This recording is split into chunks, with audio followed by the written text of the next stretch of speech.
Hi everyone, how's it going? In today's video, I'm going to talk to you about segmenting your customers on Faire so you can market to them appropriately. This is a very powerful way of getting more value out of your current customer base. Remember, it is cheaper and easier to get a return customer than it is to acquire a new one. By the way, before we jump into the juicy stuff, if you are here to grow on Faire, please do subscribe to this channel. We release weekly content for business owners trying to grow on Faire, and in fact, we have the most Faire content of any YouTube channel so far, so you are in the right place. So, back to the video, and I just want to start by covering off what I actually mean by customer segmentation. This is the art of taking your current customer base, and then in this particular example, I'm talking about any customer that has bought from you on Faire, and then you are segmenting them into different sections based on how much they've bought from you. We do this based on total value of spend, so overall dollars or pounds that they have spent with you, but you can also do this based on like total number of orders with you as well. Another way to cut up your base of customers is actually by potential value of a customer. So you might have a customer that hasn't bought much yet, but they're actually someone that you really want to work with. Maybe it's that they're perfect for your product, they have a really successful store, maybe they stock competitors already and you really want to get in there as well. And just generally, you want to be a good, successful partner with them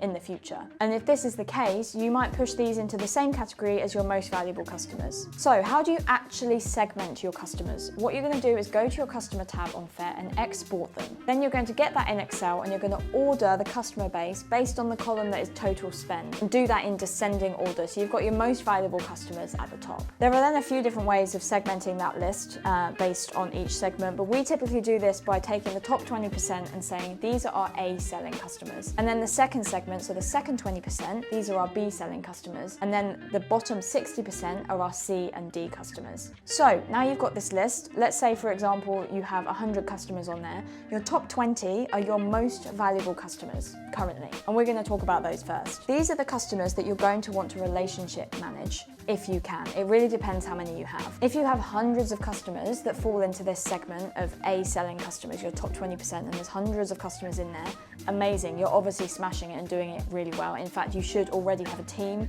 Get one if you don't, because we have a wholesale manager as well as Andy and I working on the account. So this relationship management side of it can take quite a lot of work. So I do recommend having help if you've got like a big chunk of customers that are sitting in that A segment. The aim of the work that is going on in this segment is you're trying to relationship manage them to increase their lifetime value. These are customers that you want to be a good, sustainable partner with over the long term, and you want to increase how much they're ordering with you and ideally how frequently they're ordering with you as well. These customers should be your absolute best customers. They are your advocates. They should be saying good things about you when you're not even in the room. And you should be a good partner back to them as well, because it's a two-way street with this kind of thing. And that's why I'm bringing this segmentation, because this relationship management piece has been amazing for us in kind of building partnerships. And those customers who are genuinely really good partners for us now and have been for the last 2 or 3 years, I can see them being really good future partners with us, and they're spending more and more with us as the years go by. Typically, we see these customers go for exclusivity on Faire. For us at least, they're always spending over £1,000 each time they come and buy with us, and they generally have really amazing displays of our products in their stores. But these relationships don't just happen. Like these customers didn't just happen overnight. This is, you know, a couple of years worth of work that has gone into building a relationship with them. It's not about just sending emails, although those are of course very important, but there's a few different things that we do, and I'm going to show you these now so that you can do these with your own customers. The first one might seem groundbreaking, but it's actually speaking to those customers. Cannot tell you how many people that I've met with now that are asking about improving on Faire, and I say, okay, well, you've got a great account, you've got customers that are coming in, have you spoken to any of them? And they usually say no. And I actually really recommend going and speaking to some of your customers. If you can visit them, do, but if not, just jump on the phone. Not everyone will want to speak to you, but I think it is actually really important to understand why they're buying from you, how did they find you in the first place, what drew you to them, and how are things going in store for them? Is there anything you can improve? We're a completely online business, and these guys are selling our socks on the front row. They are actually speaking to customers on the day-to-day, so they're getting so much insight about the products and the brand and just everything that goes around Bearkind and our socks. So we get really interesting feedback from their customers, and that helps us shape the future of the product as well. We have also found that without fail, every time we've had a conversation with a customer, it's landed a sale. And it's not a salesy call, that's not why we're there. We're not there to push more socks onto them. We're asking them, how do we improve improve? How do we help you guys sell more socks? It just so happens that it ends in a sale, which we love. The second thing is do listen to them. So when you are speaking to them, take on board their feedback. You don't have to implement everything that they're suggesting. There's other things that have to be taken into consideration, like your supply chain and the cost of things and what you've got on your priority list. But actually, our retail customers have helped us to shape the packaging, the point of sale stands, the product. It's been amazing. And those people that have been involved in that process have stayed loyal to our brand as well. So it's a really important part of the process, and it's actually a really good marketing strategy. The third thing is do visit them if you can. I've started doing that this year. We have been to visit a few retailers before, but this is really baked into our strategy now to really try and get me to visit these customers, particularly because we're using me as the founder, as the face of the brand. So it's amazing to go out there and get content. Like, look at us, this is us with retailers, look how well our socks are selling. That makes amazing content for email newsletters and just everything around the brand, obviously on our Instagram, our LinkedIn. So everything we're doing is providing like a halo effect around the brand. We're talking about the socks all the time. We're showing people that are selling them well, and that has a great effect. And obviously the content we're making, we can share with the retailers, and just generally seeing them in person, you learn so much about how they're selling your product. I've seen customers actually in store buying our socks. I start to learn about what they're asking about the socks. Are they buying for the animal or the colour? So much insight that we're missing out on because we're stuck at home in like a home office. We don't have our own store. So if you can visit your retailers, I really recommend you give it a try. Fourth thing is send them catalogues and add things to their orders, samples, new products. So if you're bringing anything new out, particularly if it's something different to what they normally buy from you, chuck a few in for free, because we've noticed when we've bought out new products, so for example, we bought out a pair of socks that was slightly different from our current range, more expensive than our current range as well. And it wasn't a massive jump on the wholesale price, but it was quite a big jump on RRP. And we had retailers saying, I'm not sure that it's going to sell, because why would someone buy this pair of socks when they could buy a cheaper pair of socks? So we threw a few in for free, and they were able to display them to their customers. And then they found that actually they were best sellers because they feel amazing in person, whereas it's harder to convert them online. And that all came from just sending a few samples in the post to them.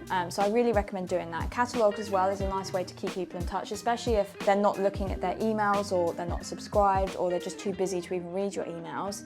Catalogues and something physical is a great way to get into people in a store, especially if they're, they might have a quiet lull in the store and they've got a few things to kind of read and tidy up around the store. Then they've got a catalogue there and then. They can also show it to their customers. That's an amazing thing for them to show their customers, engage with them and say, hey, do you like any of these? I'm thinking of stocking these. So it's just a really good way to have conversations and get your brand out there as well. So those are your tips for A customers. Now let's talk about your B customers. These are also valuable customers. They're your next 20% down. So actually you might, depending on how many you have, treat them the same as your A customers, or take a few of your top B customers and treat them the same as your A customers. That is fully dependent on your capacity. But the whole point of this is to try and take your B sellers and make as many of them A sellers as possible. The point of this exercise is to shift people up through the segments so you're getting more value from them. I recommend, if you haven't done this before, and actually taking one of your lower B customers and relationship managing them. Do the things that I've said about the A customers, do it to this B customer and see if it works. I mean, ideally you try on a few customers because just one isn't really a good test base, but if you don't have time, stick with one and see if you can really push them up through the funnel and make them an A customer, because you might realize that actually in doing so, you've created so much more value in that one customer than you did if you were kind of spinning in a hamster wheel trying to acquire as many new customers as possible. And suddenly you've realized you've spent a bit of time with this one customer, now they've doubled their order value and they're going to continue buying from you, they're more loyal. So it's a really valuable way of taking your current customer base and really getting more value out of it. Naturally, you want a good balance of acquiring new customers and returning customers as well with any business. But this is just kind of another way to spin it and really try and look at which customers you should be focusing your time on, because it's easy to look at your whole customer base and think, I've got so many customers, I need to speak to all of them. You don't. Focus on those top segments. I really recommend giving this a go. And that takes me to your C and D customers, who definitely will still receive emails from you, and also, of course, excellent customer service, like with all of your customers, but you're not going to spend heaps of time with each customer individually because you simply wouldn't have the time for it, and you really should be focusing on those top segments. Of course, people will rise through the ranks. ranks. So you might have someone that's technically a C or D customer, they've ordered once, but they're a new customer. So you might have good flows for them, you still want to add some cool things to their order, like you want to impress them as a first-time customer, but you also will have people in there, and that's why it's good to look at the whole database as well, by the way, because you might have people in there that have ordered loads from you, but they're still a C or D customer, so you just think, okay, maybe they are just a customer that aren't going to be ordering much from me. They're just quite a small fish in my ocean of customers. But there will be people in there that rise up the ranks. So everyone is a D customer, and a stranger until they kind of rise up the ranks. Our A selling customers once never had ever heard of us, we'd never heard of them, but now they're an amazing partner with us. So everyone has to start somewhere, but it's about picking out the ones that are gonna rise through the ranks. And I do feel like this is a very untapped area of Faire. The platform has brought in this kind of very transactional age of wholesale. This is not a trade fair where you're there building a relationship in person, you're speaking to a human being. You may have customers that you never get to speak to. They take their order, they might contact you if they have a problem or something they need from you, but other than that, you'll never hear from them. And we still have that. We have A selling customers who don't want to be relationship managed. And actually that's the whole point of relationship managing your customers, is you're building a relationship that works for them. So some of them will be, yes, come and visit in person, and we want a call once a month, once a quarter, like we love hearing from you.